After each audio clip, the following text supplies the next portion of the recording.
स्वागत है आपका दिव्या प्रीत गाथा में, जहां हम लेकर आते हैं देवी देवताओं की दिव्य कथाएं और आध्यात्मिक रहस्य।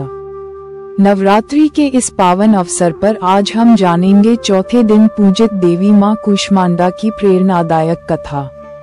आइए सुनते हैं ये पावन गाथा। बहुत प्राचीन समय की बात है, जब ये ब्रह्मांड अस्तित्व में ही नहीं था। चारों ओर गहन अंधकार छाया हुआ था। न समय था, न दिशा, न आकाश, न पृथ्वी, न जल और न ही वायु। सब और केवल शून्य और निस्तब्धता थी। उस समय न सूर्य का प्रकाश था और न ही जीवन का कोई चिन्ह। तभी उस अनंत शून्य में एक अद्भुत दिव्य ज्योति प्रकट हुई।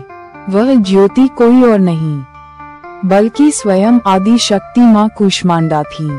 उनके प्रकट होते ही अंधकार का नाश हुआ और संपूर्ण दिशाएं प्रकाशित हो उठी। मां ने अपनी मंद दिव्य मुस्कान से ब्रह्मांड की रचना प्रारंभ की।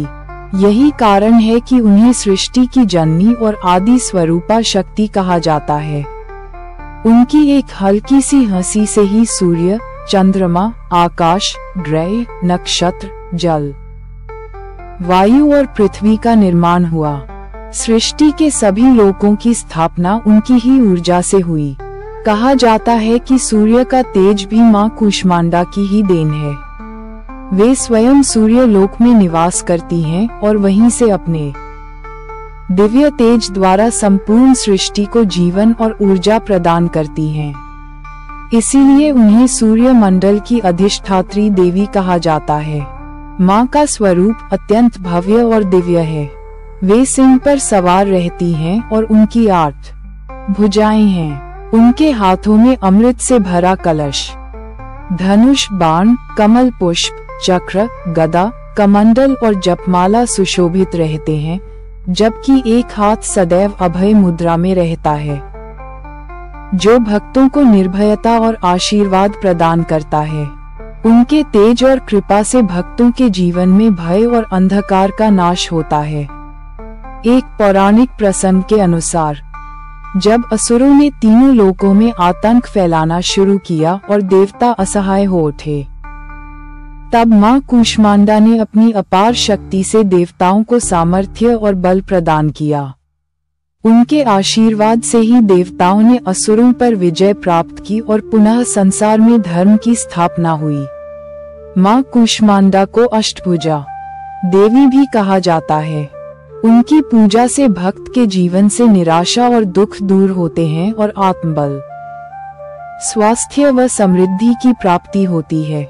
ऐसा माना जाता है कि नवरात्रि के चौथे दिन जब श्रद्धा पूर्वक मां की आराधना की जाती है, तो साधक के जीवन में एक दिव्य प्रकाश प्रवेश करता है, जो उसके सभी अंधकार को मिटा देता है। आइए जानते हैं मां कूष्मांडा की पूजा विधि। नवरात्रि के चौथे दिन प्रातः स्नान कर स्वच्छ वस्त्र धारण करें। पूजन स्थल पर मां कूष्मांडा की प्रतिमा या चित्र स्थापित करें। कलश स्थापना करें और दीपक तथा धूप प्रज्वलित करें। मां को सिंदूर, अक्षत और लाल फूल अर्पित करें। विशेष रूप से गेंदे और कमल के फूल मां को अत्यंत प्रिय हैं। श्रद्धा और भक्ति से मां का ध्यान करें।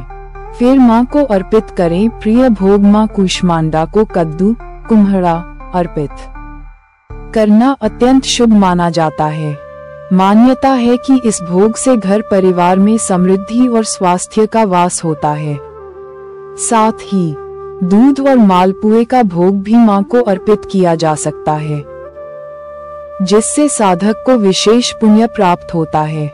अब आइए जानते हैं मां कूष्मांडा के मंत्र। भक्तजन मां का ध्यान करते समय इन मंत्रों का जाप करें।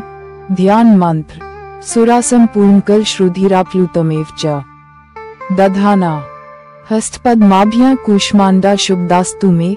बीज मंत्र: ओम देवी कूष्मांडाय नमः।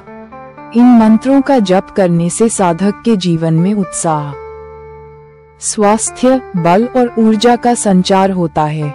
भक्तजन विश्वास करते हैं कि मां कूष्मांडा का स्मरण करने मात्र से जीवन में उत्साह और नई ऊर्जा का संचार होता है। वे भक्तों को आयु, यश और बल प्रदान करती हैं और उन्हें सभी प्रकार की बाधाओं से मुक्त करती हैं। इस प्रकार माँ कूष्मांडा केवल ब्रह्मांड की सृष्टिकर्त्री ही नहीं, बल्कि संपूर्ण जीवन की पोषक और रक्षक भी हैं। तो दोस्तों, ये थी नवरात्रि के चौथे दिन पूजित माँ कूष्मांडा की पावन कथा, उनकी पूजा विधि, भोग और मंत्र। उनकी कृपा से आपके जीवन से भी अंधकार दूर हो और आपके घर परिवार में सुख, समृद्धि और दिव्य प्रकाश का वास हो। ऐसी ही और भी दिव्य कथाएं सुनने के लिए जुड़े रहिए दिव्या प्रीत गाथा के साथ। अगर आपको ये कहानी पसंद आए तो सब्सक्राइब करें और दिव्य प्रीत गाथा के साथ प्रेम भरी कहानियों का आनंद लेते रहें।